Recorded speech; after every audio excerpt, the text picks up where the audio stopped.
अस्सलाम वालेकुम नाज़रीन, मैं हूं अरसलान खोखर। आप देख रहे हैं प्रोग्राम असल बात। वफाकी हुकूमत के कर्जे और वाजिबात मुल्क की तारीख की नई बुलंद तरीन सतह पर पहुंच गए हैं। एक ऐसी सिचुएशन जब हम सैलाब का सामना कर रहे हैं और सैलाब जब छटेगा तो ख़ुद से गवर्नमेंट जो तखमीना लगा रही है वो बहुत बड़ा है, उसका वॉल्यूम बहुत ज़्यादा है, अरबों खरबों का वॉल्यूम है।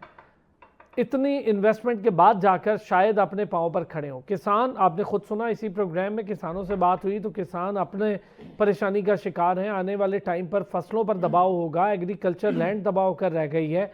घर जो हाउसिंग सोसाइटीज़ हैं उनमें रहने वाले लोग जिन्होंने करोड़ों रुपए बेचारों ने इन्वेस्ट कर लिए थे, उनका पैसा डूबता नज़र आ रहा है, उसकी वक़्त कम हो रही है। फिर किस तरह से हमने आगे बढ़ना है अपनी ज़राअत को लेकर, इंडस्ट्री को लेकर। सर्कुलर डेट है वो अपनी जगह पर कायम है। फिर वो इदारे जो सफ़ेद हाथी बन चुके थे उसकी प्राइवेटाइजेशन अब तक नहीं हुई है। आलमी तौर पर अगर देखें तो इकॉनमी एक नया टर्न ले रही है। पाकिस्तान नो डाउट बहुत बेहतर तरीके से दुनिया के साथ आगे बढ़ रहा है, मुआहदे हो रहे हैं। इन मुआहदों के असरात अगले आने वाले टाइम पर होंगे, लेकिन IMF ने जो सहारा दिया था कर्ज देकर पाकिस्तान की मईशत को, इस सहारे में कितनी ताकत अभी मौजूद है कि हम अपनी मईशत को और बुलंदी पर ले जाएं और बेहतर कर लें।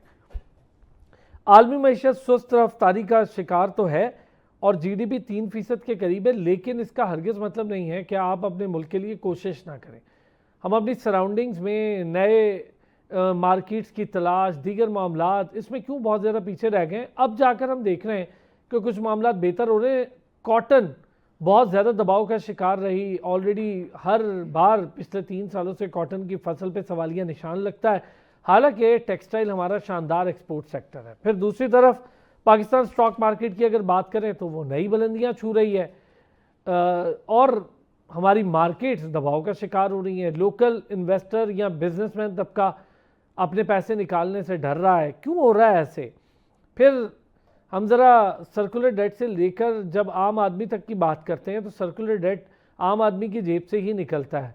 आम फहम ख्याल ये है कि कर्जे भी ले लिए जाते हैं, टैक्सेस की भरमार हो जाती है और आम आदमी पर इसका बोझ डाल दिया जाता है। पैसों वाला तबका बच जाता है इस बोझ से। अभी भी जो सैलरीड क्लास है उसने सबसे ज़्यादा टैक्स भरा है और टैक्सेशन कवानीन में आए रोज़ तब्दीलियाँ, FBR के सिस्टम्स, ये ख़ुद बिज़नेस कम्युनिटी के लिए बड़ी परेशानी है। तो दोनों तरफ जब परेशानी हो तो आप अपनी इकॉनमी को बेहतर समत में कैसे गामजन कर सकते हैं, आज ज़रा इस पर बात करेंगे। डॉक्टर आयमा मेहदी माहिर मईशत हैं और नईम सिद्दीकी साहब हमारे साथ मौजूद हैं। नईम सिद्दीकी साहब माहिर मईशत हैं, एहसन मेहनती साहब माहिर मईशत हैं। बहुत शुक्रिया तीनों हजरात का। नईम साहब, ये जो कर्ज़ों वाली सिचुएशन एक बार फिर सामने आ रही है, हालांकि कर्ज़ पहले भी इतना ही था, लेकिन अब कर्ज़ जब बढ़ता है थोड़ा बहुत तो उसकी फिगर्स फिर अखबारात या टेलीविज़न मीडिया के ज़रिए सामने आ जाती हैं। लेकिन ये जब कर्ज़ और वाजिबात बुलंदियों को छूने लगते हैं, कितना प्रेशर पड़ता है इकॉनमी पर इसका? शुक्रिया अरसान साहब, आपने इतनी सारी बातें अपने इंट्रो में कर दी हैं, उसके जवाब में तो कम से कम मुझे 40 मिनट चाहिए हैं। बात यह है कि बात यह है कि कर्जे इस वक्त 78,888 बिलियन बाई जून 25 का जो स्टेटस है, इतना कर्जा पाकिस्तान गवर्नमेंट ने ले लिया है, जो कि 13% इंक्रीज़ है और पिछले साल से 10,000 बिलियन जो है वो ज़्यादा है। अब सवाल ये पैदा होता है कि ये कर्ज़े गवर्नमेंट क्यों लेती है। देखिए, पहली बात यह है कि जब आपकी 18 अमेंडमेंट और NFC अवार्ड के बाद जब आपने ये फ़ैसला किया कि फ़ेडरल गवर्नमेंट की जो आमदन है या रेवेन्यू जो है उसका 57% सूबों को जाएगा, तो इसका मतलब ये है कि अगर आपका इस साल का 17 ट्रिलियन रुपीज़ का जो टारगेट है रेवेन्यू का, उसमें से अप्रॉक्सीमेटली 9,000 बिलियन जो है वो सूबों को चला जाएगा। तो बाकी जो आपके पास पैसे रह जाएंगे उसमें तो सिर्फ सूद की जो अदायगी है, आपकी जो लोकल सूद की अदायगी के जो आपने 9,500 बिलियन रखे थे, उसमें आपको तकरीबन 800 बिलियन का फ़ायदा हो गया। तो तब अभी भी अगर आप देखेंगे तो आपके पास जो आपका रेवेन्यू इसी में ख़त्म हो जाता है। अब फेडरल के पास डिफेंस का भी है, उनके पास फाइनेंस भी है, न्यू इनिशिएटिव, नए प्रोजेक्ट, नए रोड, सड़कें जितनी भी हैं वो फेडरल गवर्नमेंट ने ही बनानी है। तो फेडरल गवर्नमेंट को के पास तो भाई इसके बाद कोई चारा ही नहीं है कि वो जब स्टेट बैंक ने भी अब कर्जा देना बंद कर दिया IMF की हदायत के मुताबिक, स्टेट बैंक भी गवर्नमेंट को कर्जा नहीं देता, तो then you have to go to the private bank for the borrowing. और वो आपने देखा है कि इस वक्त जो प्राइवेट बैंक हैं उनके लिए जो गोल्डन स्पैरो है इस वक्त वो गवर्नमेंट ऑफ पाकिस्तान है, उनको बेशक कम पैसों पे कम मार्का पे वो कर्जा देते होंगे लेकिन सेफ एंड सिक्योर है। तो हमारी मैनेजमेंट है वो इतनी कमज़ोर है कि आपने अपनी इनकम बढ़ाने के कोई भी वो रास्ते इख्तियार नहीं किए जो कि आपको करने चाहिए थे। ना आपने टैक्सेशन में कोई मॉडर्नाइजेशन की, ना डिजिटलाइजेशन की, ना सिस्टमाइजेशन की, ना आपने उसका बेस बड़ा किया, ना आपने उसको प्रो रेटा बेसिस पे different sector of industry and businesses में उसको डिवाइड किया। तो ये सारी चीज़ें, जब आपकी जो इंडस्ट्री है 21% ऑफ द GDP है और 60% ऑफ द टैक्स में कंट्रीब्यूट करती है, आपकी एग्रीकल्चर 20% ऑफ GDP है और 1% टैक्स में कंट्रीब्यूट करती है। तो जब इस किस्म की डिस्पैरिटी होगी सिस्टम के अंदर तो आप उसको फिर आपकी पैरेलल इकोनॉमी है, आप उसको मेन स्ट्रीम इकोनॉमी में शिफ्ट नहीं कर सके क्योंकि आपकी जो टैक्सेशन है वो इतनी कॉम्प्लिकेटेड, कॉम्प्लेक्स और पुअर है कि आम आदमी को उसकी समझ ही नहीं आती। और जो एक दफ़ा टैक्स नेट में आ जाता है उसके लिए ज़िंदगी जो है वो जीरन बच जाती है। वो कहता है कि मैंने टैक्स नेट में क्यों आया। फिर आपने ड्यूल टैक्सेशन सिस्टम रखा हुआ है, फाइलर है, नॉन फाइलर है। बिल्कुल, डायरेक्ट इनडायरेक्ट टैक्स है, फाइलर है, नॉन फाइलर है, ड्यूल टैक्सेशन सिस्टम है, बड़े मैं इन सारी चीज़ों पर आज आप सारे लोगों से आपने चलें ये एक हमारे लिए एक नई जात खोल दी है टैक्सेशन को लेकर। पहले हम कर्ज़ों से इतना परेशान थे। आयमा क्या समझती हैं पाकिस्तान की मैशत को देखकर, ये जो कर्ज़ है और वाजिबात है इनमें बैलेंस ही नहीं हो पा रहा है। ले तो रहे हैं कर्ज़ लेकिन वाजिबात की अदायगी डिले पर डिले, रीशेड्यूल होती रहेगी, कर्ज़ बढ़ता चला जाएगा, वहीं का वहीं रहेगा, इंटरेस्ट रेट होगा वो भी बढ़ता चला जाएगा। Thank you, Arsalan. Thank you for having me on the show and thank you for touching on these topics क्योंकि इससे पहले तो हम लोग काफ़ी ये समझ रहे थे कि इकोनॉमी बिल्कुल ठीक जा रही है और स्टॉक एक्सचेंज भी ठीक जा रही है और हर चीज़ ठीक जा रही है। लेकिन कुछ मसले ये हैं कि हम कर्ज ले तो रहे हैं लेकिन हमारे पास कोई एक स्ट्रक्चरल मेथोडोलॉजी नहीं है इनको रिटर्न करने के लिए, इनको वापस करने के लिए। जब हमें IMF ने अपनी स्टैंड बाय फैसिलिटी में डाला तो उन्होंने कुछ शराइत रखे थे और उसमें से ये थे कि हम अपने स्ट्रक्चरल रिफॉर्म्स करेंगे, उसमें हम देखेंगे हमारी स्पेंडिंग कितनी है, हमारी अर्निंग्स कितनी है, हम अपनी गवर्नमेंट का साइज छोटा करेंगे, उसके बाद हम टैक्सेशन बढ़ाएंगे और टैक्स नेट को बढ़ाएंगे और यानी कि टैक्स बेस को बढ़ाएंगे। तो अगर हम अब वापस मुड़ के देखें, उसकी रिफ्लेक्शन करें तो हम देख सकते हैं कि ऐसा कुछ भी नहीं हुआ। ना हमारी गवर्नमेंट का साइज छोटा हुआ, उल्टा बड़ा हो गया। हमारी गवर्नमेंट स्पेंडिंग ज़्यादा से ज़्यादा होती जा रही है और हम कर्ज भी इसीलिए ले रहे हैं क्योंकि हम अपने गवर्नमेंट के अंदर जो लोग हैं उनको हम सस्टेन कर सकें। हमने किसी एक्सपोर्ट ओरिएंटेड इंडस्ट्री में इन्वेस्टमेंट नहीं की। हमने अपने जो इदारे थे जो मैल फंक्शनिंग थे हमने उनकी प्राइवेटाइजेशन नहीं की। PIA का भी अभी तक फ्लाइट्स खुलनी थी उसका भी कुछ सरपाव नहीं है। तो हमने उस तरह की कोई भी चीज़ फॉर्मेटिव साइड पे की ही नहीं है, हमने किसी चीज़ को एड्रेस किया ही नहीं है। तो जब हम इन चीज़ों को एड्रेस नहीं करेंगे, हमारे पास सप्लाई ऑफ मनी नहीं होगी और हम अखराजात करते जाएंगे तो हमारा डेट तो अब इस वक्त ऑल टाइम हाई सीलिंग पे पहुंचता जा रहा है। The second economic indicator I want to talk about is balance of payment. हमारा फिर से अंडर स्ट्रेस आ गया है, फिर से वो नेगेटिव साइड पे जा रहा है और अब और ज़्यादा होगा क्योंकि फ्लडिंग हुई है जिसकी वजह से हमारा एग्रीकल्चरल बेस खराब हो गया। तो अभी तो हमें अपने टमाटर, प्याज भी इंपोर्ट करने पड़ेंगे, चावल, गंदम भी इंपोर्ट करनी पड़ेगी। तो उसकी ही पेमेंट करने के लिए हम और धंसते से धंसते चले जाएंगे। तो I don't know which way is this government really steering. और जब हम IMF के इस प्रोग्राम में गए थे तभी मैं यही बोलती थी जिस भी एवेन्यू पे जाती थी कि this doesn't seem to be working क्योंकि एक सैलरी क्लास एक हद तक ही टैक्स पे कर सकता है और वो हो चुका है। ना तो हमने अपना टैक्स का सिस्टम बदला, ना हमने कोई प्राइवेटाइजेशन की, ना हमने कोई अपनी एक्सपोर्ट्स बढ़ाने की कोशिश की और उसके ऊपर हमारे पास ये प्रॉब्लम आ गया कि अब तो हमारे पास फूड सिक्योरिटी भी नहीं है। हम अपने लोगों को खाना कैसे खिलाएंगे? तो अब हमारा और बैलेंस ऑफ पेमेंट डिस्टर्ब हो जाएगा सिर्फ टमाटर और प्याज का बिल दे दे के ही। और the third thing that I really want to touch upon right now is कि जिस तरफ हम जा रहे हैं ये शो करने के लिए इन द इंटरनेशनल मीडिया कि जो हम हर चीज़ को ठीक ला रहे हैं, पॉलिटिकल स्टेबिलिटी हो रही है, हमारे पास फॉरेन इन्वेस्टमेंट आना चाहिए, वैसा कुछ भी नहीं हो रहा क्योंकि जिस तरह पोर्ट्रे मतलब सच्चाई दिखाई जा रही है, जिस तरह के फ्लड्स आ रहे हैं, जिस तरह की चीज़ें हो रही है, तो नथिंग इज गेटिंग डिलीवर्ड। उसके बाद जो SCO समिट हुआ उसमें भी चाइना ने हमसे पूछा कि हम कहाँ जा रहे हैं। एंड इट्स क्वाइट पब्लिक क्या हुआ, उससे भी फॉरेन इन्वेस्टमेंट नहीं आएगी. And the last point is जो हमारी stock market all time high पे जा रही है, इट हैज नो डेप्थ. सिर्फ क्योंकि इंटरेस्ट रेट्स कम हो गए हैं, इंटरबैंक रेट्स कम हो गए हैं, लोग बिजनेसेस में इन्वेस्ट नहीं करना चाह रहे क्योंकि उनको पता है कि रिटर्न कम होगा.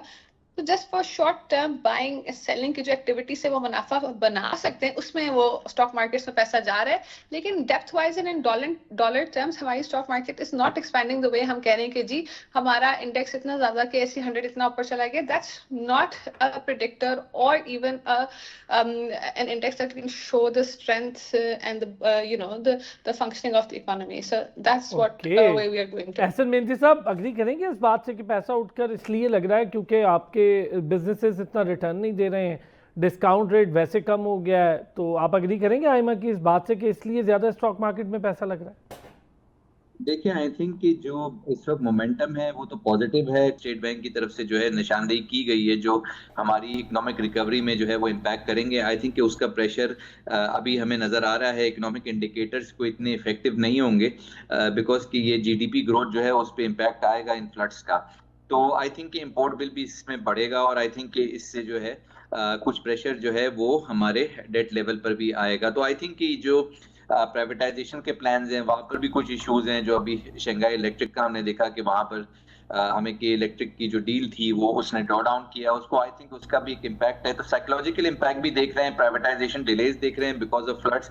आई थिंक कि इकोनॉमिक चैलेंजेस काफी ज्यादा बढ़ चुके हैं और आई थिंक कि उसके अंदर ना सिर्फ पाकिस्तान की अपनी इकोनॉमी का उसमें रोल है बल्कि अब जियोपॉलिटिकल अनसर्टेनिटी आफ्टर दिस ये कतर इवेंट जो हुई हमने देखा कि उसके ऊपर अटैक हुआ इजराइल का. आई थिंक कि उसका इम्पैक्ट काफी जियो स्ट्रेटेजिक इम्पैक्ट है जिससे तमाम अरब मार्केट जो है इस वक्त प्रेशर में है और पाकिस्तान मार्केट पे भी मोरलेस उसका इम्पैक्ट पड़ा है. अच्छा, एक चीज़ और एहसन मेहंदी साहब जिस पर हम पहले जिक्र कर रहे थे, ज़रा उस पर आपके व्यू भी चाहिए.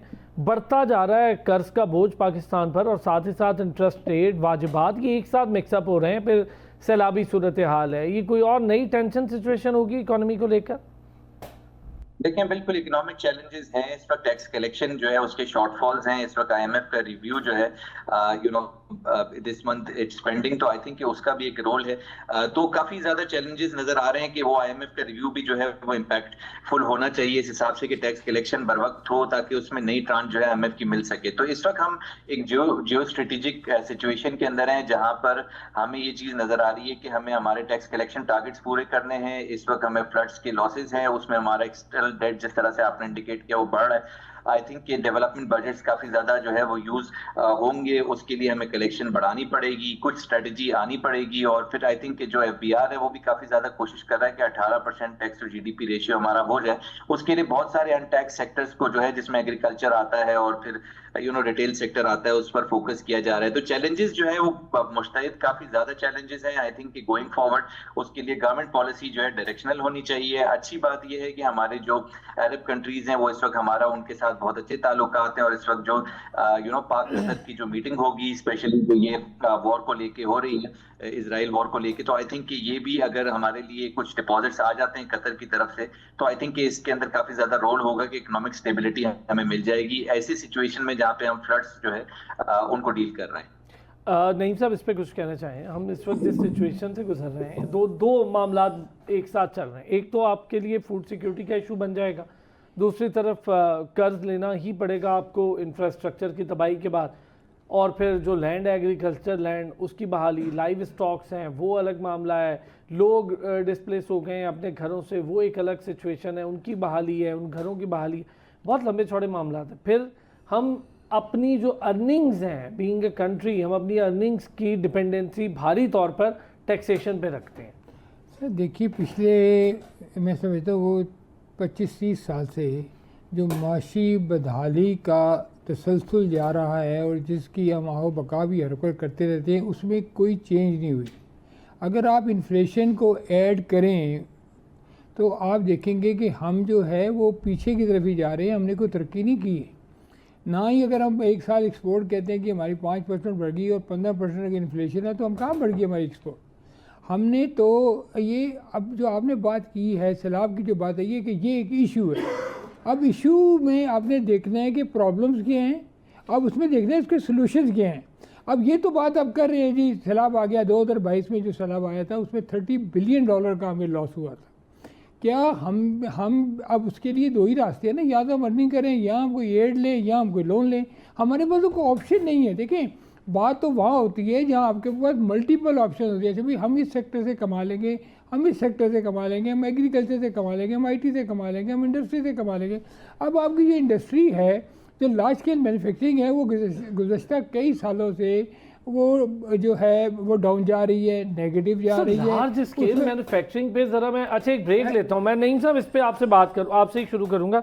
ये लार्ज स्केल मैन्युफैक्चरिंग कितने सेक्टर्स में हो रही है, ज़रा इस पर भी बात करेंगे। हमें तो यही पता है कि जो लार्ज स्केल मैन्युफैक्चरिंग है उसका सबसे जो अहम एक प्रॉस्पेक्ट है वो सिर्फ और सिर्फ टेक्सटाइल ही है। बाकी क्या है ये ज़रा जानने की कोशिश करेंगे। एक ब्रेक लें, एक बार फिर खुश आमदीद कहूँगा। नहीं साहब बताएं ना ज़रा, लार्ज स्केल मैन्युफैक्चरिंग जिसका आपने जिक्र किया है, क्या है ये लार्ज स्केल मैन्युफैक्चरिंग? देखिए सर, बिल्कुल आपने सही कहा कि हमारी तकरीबन 16-17 बिलियन डॉलर की जो एक्सपोर्ट है या मैन्युफैक्चरिंग है वो टेक्सटाइल सेक्टर में है। और पाकिस्तान शुरू से ही टेक्सटाइल सेक्टर में एक कलीदी किरदार अदा करता रहा है एक्सपोर्ट के मामलों में। और पाकिस्तान की मैं समझता हूँ कि जो टेक्सटाइल है वो रीढ़ की हड्डी है। उसके बाद अगर आप सीमेंट को देखते हैं या दूसरे जो बड़े सेक्टर को देखते हैं तो वो इतनी एक्सपोर्ट बेस्ड नहीं है, वो लोकल कंजम्पशन उसकी होती है। तो आप जो बेसिकली कह सकते हैं कि हमारी देखें ना, कोई इंजीनियरिंग की इतनी बड़ी इंडस्ट्री नहीं है, हमारी कोई गाड़ियों को इतनी बड़ी इंडस्ट्री नहीं है। सर्जिकल आइटम्स हमारी वो भी अब तकरीबन वो भी बड़े कम होते जा रहे हैं। वही कह रहा हूँ, खत्म होता जा रहा है। उसमें थोड़ा सा एक प्रॉब्लम ये है कि सर इंटरनेशनल मार्केट में जाके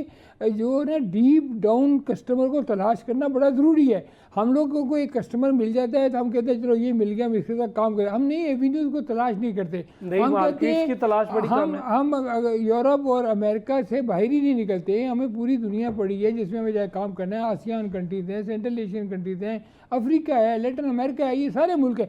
अब बात ये है कि सर जब हमने पिछले 4-5 दहाइयों से हम अपना मुआवजना अपने के साथ करते आ रहे हैं, हमने कभी ये नहीं सोचा कि यार 2004-5 में बांग्लादेश की क्या पोजीशन थी, वियतनाम की क्या पोजीशन थी, हमारी क्या पोजीशन थी। हम बराबर जा रहे थे। आज हम अगर वियतनामी को सिरे देखें तो हम अगर 30 बिलियन पे खड़े हैं तो वो 500 पे खड़ा है। आप मलेशिया को देखें कि 90s में मलेशिया के हालात आपके सामने हैं। अब मलेशिया के वोट $366 बिलियन पे है। सो इस इंडोनेशिया 400 बिलियन पर 450 बिलियन पे। तो हम बेसिकली हमारा जो है ना, हमने सबक कहाँ से देखना है, हमने देखना कहाँ है। अब हम जब भी कोई प्रॉब्लम इसके को आता है हम उसका बहुत शोर डाल देते हैं कि ये हो गया। अब ये भी जो आया इसमें देखिए आपका इन्फ्लेशन बढ़ेगा, महंगाई होगी, खाने पीने की चीज़ें महंगी होंगी, आपकी गंदम आपको इंपोर्ट करनी पड़ेगी, कपास आपको इंपोर्ट करनी पड़ेगी, चावल आपका $4 बिलियन की एक्सपोर्ट है वो कम एक्सपोर्ट होगा। तो ये सारे मैटर्स हैं। सर एक्सपोर्ट होगा, प्रोडक्शन कम हो जाएगी, हमें तो इधर लोकली जो आपकी कंजम्पशन है उसका प्रॉब्लम बढ़ जाएगा। अब ये है कि हमारे 97% जो फार्मर्स हैं उनके पास 12 एकड़ से कम ज़मीन है। और जो वो बेचारे सारे बैंकों से कर्जे लेते हैं, वो खाद कर्ज पे लेते हैं, वो यूरिया जो है वो कर्ज पे लेते हैं, वो बीज कर्ज पे लेते हैं, ट्रैक्टर को वो किराए पे मंगाते हैं। तो ये सारे जो इश्यूज हैं इनको डिस्कस कौन करेगा? आप जो लोन की बात कर रहे हैं, हम बात करें, लेकिन इनके सोल्यूशन की बात हम नहीं दे सकते। इसका सोल्यूशन गवर्नमेंट ने देना है। और गवर्नमेंट है वो कर्जों पे कर्जों लेती है, उसका अपना फिस्कल डिसिप्लिन पूरा नहीं हो रहा। अभी आप देखिए पिछले 2 महीने में हमारा $6 बिलियन का ट्रेड डेफिसिट था। और जहां आप अपनी इंपोर्ट को बढ़ाते हैं आपकी इकोनॉमी हीट अप होना शुरू हो जाती है। और जो भी पहले भी आपने देखा आपकी इकोनॉमी 6% से क्रॉस कर गई, लेकिन वो सिर्फ बिकॉज ऑफ डैट आपकी इंपोर्ट बढ़ी, क्योंकि आप एक कंजम्पशन बेस्ड इकोनॉमी है। जब आप कंजम्पशन तो ठीक है, हम कंजम्पशन मार्केट बन के रह गए, हम किसी को ग्रोथ जब तक नहीं होगी, ठीक है आपके पास। अच्छा, इसी में एक इशू और भी है एहसन मेहनती साहब। एक आइडिया फ्लोट हो रहा है कि जी डॉलर जो है वो 283 रुपये से जायद उसकी कदर कर दी जाए, और ये बहुत ज़्यादा कल से परसों से मैं सुन रहा हूँ ये चहमगोइयाँ हो रही हैं। डॉलर के रेट अगर बढ़ाते हैं या रुपए की बेकदरी होती है, आम आदमी डॉलर में ट्रेड तो करता नहीं, लोकली तो रुपए के मामले में बेचारा पड़ा रहता है। फिर टैक्स जो है वो चोर, मार्केट ओपन हो जाएगी, पहले ही वो 3% महंगा डॉलर ख़रीद कर खौफजदा करते हैं लोगों को। ये जो डॉलर गायब हो जाएगा मार्केट से, फिर नए मसाइल जन्म ले लेंगे। अगर डॉलर और बैलेंस ना हुआ रुपए की कदर में, जो एक्चुअल मार्केट वैल्यू है उसमें, तो ये एक नई प्रॉब्लम शुरू हो जाएगी। जी, मैं ये समझता हूँ कि रुपी स्टेबिलिटी तो इस वक्त जो है वो नज़र आ रही है। आई थिंक कि जो रेमिटेंसेस हैं उसमें भी 7% इजाफा हुआ है ईयर ऑन ईयर, जो कि इंडिकेशन है कि रुपी स्टेबिलिटी बहरहाल हम देख रहे हैं कि पिछले कुछ 3-4 वीक से जो है वो हमें नज़र आ रही है। तो आई थिंक कि इतना बड़ा इशू नज़र नहीं आ रहा। ये जो फ्लड्स हैं ये एक बहुत बड़ा चैलेंज है। आई थिंक कि इनको इनको जो डील करने के लिए हमारे इंपोर्ट नंबर जो हैं वो बढ़ेंगे, वो कुछ प्रेशर दे सकते हैं, बट अदरवाइज हमारे foreign exchange reserve more less all time high पे जो है वो इस वक्त चल रहे हैं। तो आई थिंक कि इतनी डिस्ट्रप्शन नजर नहीं आ रही डॉलर के अंदर for the time being. Challenges बिल्कुल रहेंगे आने वाले वक्तों के अंदर। हमें हमारे लोन, अपने जो फॉरेन एक्सटर्नल डेट है उसकी रीपेमेंट है, वो आई थिंक कि बहुत बड़ा चैलेंज रहेगा। बट जनरली जो है वो आई थिंक रुपी स्टेबिलिटी नजर आ रही है, जिसकी वजह से जो है हमें रुपी जो कैपिटल मार्केट है उसके अंदर भी जो है वो इंटरेस्ट नजर आ रहा है, लोकल इन्वेस्टर का भी और फॉरेन इंटरेस्ट। अच्छा, एहसन मेहंदी साहब, रुपी स्टेबिलिटी की आप बात कर रहे हैं, दूसरी तरफ जो डॉलर की इस वक्त वैल्यू है, आप समझते हैं कि ठीक वैल्यू है रुपी के मुकाबले में? देखिए, आई थिंक ये मार्केट डिटरमिन करती है डिमांड सप्लाई की बेसिस पे, और आई थिंक कि जो जिस तरह से रुपी को हमने स्टेबलाइज किया है उससे ये चीज़ नज़र आ रही है कि जो यूएस का एक्सटर्नल जो डेट है, जो यूएस की अपनी करेंसी है, आई थिंक कि उसको ब्रिक्स के भी उसको इस वक्त जो है उसके काफ़ी ज़्यादा खतरनाक जो वो चैलेंजेस जो हैं वो इस वक्त उसके बन रहे हैं। तो आई थिंक कि उस हिसाब से डॉलर की अपनी इंस्टेबिलिटी जो है वो एक रूम देती है कि जो डॉलर की सप्लाई है वो एम्पल अवेलेबल है ग्लोबली। पाकिस्तान के लिए बहुत आसानी से जो है डॉलर की अवेलेबिलिटी बन जाती है, और उसकी वजह यह है कि शिफ्टिंग हो रही है, दूसरी करेंसीज के अंदर भी ट्रेड हो रहा है। आई थिंक कि जो एक मेजर वजह है कि डॉलर जो है उसकी वो अवेलेबल है, और उसकी स्टेबिलिटी जो है वो कुछ इतनी ज़्यादा जो है इस वक्त हमें नहीं नज़र आ रही, जिसकी वजह से पाकिस्तान जो है specially we are able to gauge up. हमारे रिजर्व्स बढ़ रहे हैं, आईएमएफ के प्रोग्राम के अंदर हैं, चूंकि हमें जो है वो आगे कुछ प्रेशर जो हैं वो रुपी के अंदर नहीं आते, तो जिसकी वजह से नज़र ये आता है कि डिमांड सप्लाई की बेसिस पे ये रेट जो है वो मोर लेस अप्रोप्रिएट है। और आई थिंक कि जो इसकी डीवैल्यूएशन है वो हमारे एक्सपोर्ट्स को बढ़ा सकती है, लेकिन सर्टनली हमारा इंपोर्ट बिल इस वक्त ज़्यादा होगा। तो आइडियली जो है वो हमारा रुपी स्ट्रांग होना चाहिए। तो आई थिंक कि इसकी आइडियली इसी लेवल पर या इससे ज़्यादा लेवल पर जो है वो हमारे इंपोर्ट जो है वो हमारे लिए ज़्यादा फीजिबल होगी, क्योंकि हमें इंपोर्ट बिल भरने होते हैं। तो जितना जो है रुपी स्ट्रांग होगा वो हमारे लिए बेहतर होगा इकोनॉमिक जो नंबर्स के हिसाब से। आयमा, इस पे आपका कमेंट चाहिए होगा। अगर गौहर एजाज साहब ये कह रहे हैं कि अगर तो डॉलर की कदर रुपए के मुकाबले में बढ़ती है तो ये एक नया डिजास्टर होगा, कुछ ना कुछ तो बैकग्राउंड पे चल रहा होता है, कुछ अरसे बाद हम देख लेते हैं कि फिर यही हो रहा होता है कि रुपया और बेकदर हो रहा होता है। लेकिन रुपए की जो एक्चुअल वैल्यू इस टाइम और जो उसकी स्टैंडिंग्स अगेंस्ट डॉलर्स है, तो क्या आप समझ रही हैं ठीक है इस वक्त सिचुएशन? देखिए, जो एक्सचेंज रेट होता है it is meant to be determined on basis of demand and supply. एक फ्री मार्केट मैकेनिज्म होता है, लेकिन पाकिस्तान में historically we have seen it's not a free market mechanism. In the previous governments also we have seen कि उन्होंने artificially जो है ना रुपी का इन्फ्लेक्स करके उसको जो है अच्छा, एक चीज आयमा, लेकिन मेरी आवाज अगर आप तक पहुंच रही है। हमारी करेंसी इसलिए डीवैल्यू होगी क्योंकि हमारी एक्सपोर्ट्स बहुत कम है। I really appreciate Ahsan Menzi's view on keeping the business community calm, keeping general public calm. But if you look at the crude issues, क्योंकि हमारी exports नहीं है और जो पैसा पाकिस्तान के अंदर आ रहा है जिसको reserves में add up किया है, it is just because a lot of people have been sending foreign remittances to Pakistan because we have a lot of workers outside Pakistan जो पैसा वापस अपनी families को या कुछ investment करने के लिए भेजते हैं, which is why it has increased so much और हमारे reserves ऊपर गए हैं। अच्छा, नहीं साहब कुछ कहना चाह रहे हैं? जो आयमा बात कर रही हैं ये बिल्कुल ठीक बात है। ये बेसिकली जो करेंसी रेट है वो डिमांड एंड सप्लाई के ऊपर डिटरमिन होता है। और इस वक्त अगर आप ये देखें कि अमेरिका की अपनी पोजीशन इस वक्त काफ़ी कमज़ोर होती जा रही है, डॉलर के ऊपर बहुत प्रेशर है। जिस तरह आप देखें कि दुनिया में पावर ब्लॉक्स बने थे ना, इस तरह दुनिया में इकोनॉमिक्स ब्लॉक्स बन रहे हैं। अभी आपने जो SCO कॉन्फ्रेंस हुई है उसमें चाइना ने बेसिकली बड़ा पॉलिटिकल एंड इकोनॉमिक जो है एंड डिप्लोमेटिक पावर डिस्प्ले किया है, और उन्होंने अपने जो 10 मेंबर्स के अलावा 20 other head of the states and prime ministers and UN और दूसरे जो इदारे थे उनके बंदों को एज ए ऑब्जर्वर वहाँ बुलाए। तो बेसिकली अब उनका मकसद ये है कि हम अगर जस्ट इन केस बात हो रही है कि जी आप रीजनल ट्रेड की बात करें, आप बार्टर ट्रेड की बात करें, आप एक अपनी करेंसी में ट्रेड की बात करें, या म्यूचुअल आप कोई करेंसी बना लें, जॉइंट करेंसी बना के उसमें ट्रेड करें, अगर ऐसी कोई सूरत हाल होती है तो उसका सबसे ज़्यादा इम्पैक्ट तो डॉलर पे पड़ेगा। अभी आप देखें कल डॉलर जो है 1 रुपया वीक हुआ है, और मेरा ख्याल है कि ये अभी थोड़े दिनों तक आप देखेंगे कि रुपये की हालत बेहतर होगी। बेहतर और होगी। अच्छा, दूसरी चलें, बात मैं जरा ये- ब्रेक सर, दूसरी फिर ज़रा वापस आऊँगा। तो अब ज़रा सर्कुलर डेट पर भी बात करेंगे। 2.4 ट्रिलियन का सर्कुलर डेट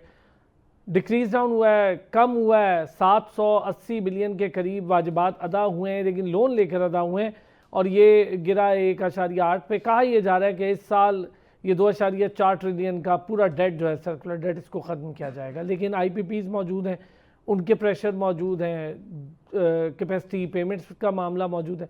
इन सारी चीज़ों को देखते हुए ज़रा इस पर भी बात करते हैं एक ब्रेक के बाद। एक बार फिर खुश आमदीद कहेंगे। एहसन मेहंती साहब, सर्कुलर डेट कैसे हम इसको ख़त्म करने जा रहे हैं? 780 बिलियन तो हमने दे दिए और अदा भी कर दिए हमने सर्कुलर डेट की मद में, लेकिन स्टिल आपका 1.8 के करीब सर्कुलर डेट मौजूद है ट्रिलियंस का। क्या कर्ज लेकर सर्कुलर डेट का खात्मा 2025 में ही कर दें तो ये बेहतर बात होगी? लेकिन वो जो कैपेसिटी चार्जेस की मद में हम भरे चले जा रहे हैं, उसका कोई मैकेनिज्म मुझे तो नहीं दिख रहा, बाकी आप लोग बेहतर बता सकते हैं। देखिए, यू आर राइट कि जो हमारी जो एनर्जी कॉस्ट है वो अनफीजिबल है, एक्सपोर्टर्स के लिए भी है। अनफॉर्चुनेटली हम ऐसे सर्कमस्टांसेस में जहाँ हमारी एक्सपोर्ट्स भी जो है सिग्निफिकेंटली बढ़ नहीं रही हैं, और आई थिंक कि अगर ये एक्सपोर्ट फॉर एग्जांपल अगर ये $3 बिलियन पर होती हैं तो ये आई थिंक इतना इम्पैक्ट इनका नहीं होगा, और आई थिंक इसकी ग्रोथ का भी जो है वो हमें, और फिर ऐसी सिचुएशन में जहाँ पे हमारा इंपोर्ट बिल बढ़ रहा है वहाँ पे हमारी एनर्जी कॉस्ट जो है वो कम होनी चाहिए, ताकि हम एक्सपोर्ट को जो है इंपोर्ट के साथ जो है इस डेफिसिट को कम कर सके। तो ये चैलेंज बहुत बड़ा चैलेंज है। हमारी जो एग्जिस्टिंग रुपी की जो स्ट्रेंथ है, आई थिंक कि वो हमारी एक्सपोर्ट्स को इम्पैक्ट कर रही है। अब देखें कि जो इंडियन करेंसी है उसके अंदर डिवैल्यूएशन अभी देखी जा रही है, और कुछ ही हफ्तों में 15% तक इंडियन रुपी जो है डिवैल्यू हो गया। लेकिन अगर आप कंपेयर करें तो पाक रुपी जो है वो स्टेबल है इस वक्त ऐसी सिचुएशन में जहाँ पे हमें कुछ बेनिफिट्स में है यूएस टैरिफ के भी लेकर के हमें एक फेवरेबल जो है वो। लेकिन यूएस ने दोबारा से मुज़ाकरात का भी ऐलान कर दिया है। ये मामलात वो अपने उधर ठीक करने, आयमा हंस भी नहीं है इस बात पे, लेकिन दोबारा मामलात का ऐलान कर दिया उन्होंने बेहतरी के लिए, वो दोबारा मुज़ाकरात स्टार्ट कर रहे हैं। एहसन मेहंती साहब। जी बिल्कुल। तो इसी हिसाब से नजर ये आ रहा है कि सर्कुलर डेट एक बहुत बड़ा चैलेंज आने वाले वक्तों के अंदर रहेगा, लेकिन जाहिर है उसमें हमने अच्छा किया है कि कुछ बैंक से जो है वो इसको किसी तरह से जो है मैनेज कर लिया है, और आई थिंक ये डेट जो है वो एक दूसरे फॉर्म में जो है वो लायबिलिटी बनेगी, और आई थिंक ये जो बैंकिंग के साथ सेक्टर के साथ इसकी रेजोल्यूशन की तरफ जो फोकस किया जा रहा है गवर्नमेंट का, आई थिंक उसके हिसाब से जो है वो पब्लिक सेक्टर जो एंटिटीज है उनके डिविडेंड्स बढ़ेंगे। जब डिविडेंड्स बढ़ेंगे तो सर्टनली जो है इसकी रेजोल्यूशन जो है वो नजर आएगी आने वाले वक्तों के अंदर। गवर्नमेंट डिटरमिन्ड है, डिलिबरेटली इस पे वर्क कर रही है कि ये सर्कुलर डेट को कम किया जा सके। आई थिंक कि उसके लिए एक मुनफरिद तरीका ये था कि हम एनर्जी प्राइसेस को बढ़ाते हैं, वो हमने बढ़ा दी हैं। ठीक हो गया। आयमा, इस पे आप कुछ कहना चाहें? आप बड़ा मुस्कुरा रही थी इस बात पे, हालांकि आपका सब्जेक्ट है सर्कुलर डेट। बेसिकली मैं ये कहना चाही थी कि इंडिया से आगे भी चीज़ें हैं जिसको हमें लुकअप करना चाहिए। जब when you going to give an exam, हम ये नहीं दुआ मांगनी चाहिए कि एग्जाम आसान हो, वो तो ठीक है हो, लेकिन you have to be prepared for the exam yourself as well. सिर्फ ये दुआ कि पर्चा आसान आ जाए, that doesn't resolve a lot of issues. India की इकोनॉमी में फिर भी इतनी डेप्थ है कि अगर वो नेगोशिएट अपने टेरिफ्स को कर लें तो दे कैन एक्सपोर्ट। पाकिस्तान की पॉलिसीज और एडमिनिस्ट्रेशन को तब माना जाता है कि एकदम से जब इंडिया के साथ हालात खराब हुए तो हम उसी वक्त उसी टाइम negotiate कर सकते हैं। here we have this chunk of things that we can export to you। अगर टेक्नोलॉजी सेक्टर को देखा जाए इसमें सबसे ज़्यादा टैरिफ लगे, पाकिस्तान में वर्ल्ड क्लास प्रोग्रामर्स हैं, कोडर्स हैं, they are willing to work, but the challenge was कि हमारी गवर्नमेंट वो चीज़ नेगोशिएट नहीं कर सकी और उस अपॉर्चुनिटी को टैप इन नहीं कर सकी, जिसकी वजह से पूरी की पूरी कौम को सफर करना पड़ा। सिर्फ ये कहना कि इंडिया में ये हुआ और वो हुआ, it's not gonna do any good to us. हमने अपने आप को कैसे बेहतर करना है। कैपेसिटी चार्जेस की जो इशू है, एक अच्छा स्टेप है कि हमने कमर्शियल बैंक से लोन्स लिए, वो एक किया, पर डोंट फॉरगेट कि हमने कमर्शियल बैंक्स को रीपे भी करना है। It is going to come from the fiscal side, meaning tax payers के पैसों से ही जाना है। And where how much can we build the salary class, ठीक है, वो it's gonna be another issue that is in the making. Third चीज, जो कैपेसिटी चार्जेस हैं जिनको हमने देने हैं, we need to negotiate with them on a national level. अगर कोई चाइनीज आईपीओज हैं जिनको हम नहीं करते तो चाइना तो हमें दूसरी तरफ से प्रेशराइज करना शुरू हो जाएगा, ना हम ग्वादर कर सके हैं प्रॉपरली डिलीवर, ना हम और कुछ कर सके हैं। तो द थिंग इज हमारी we have to put our house in order. हमारी अपनी पॉलिसीज, हमारी statements are not align with what is better for the future.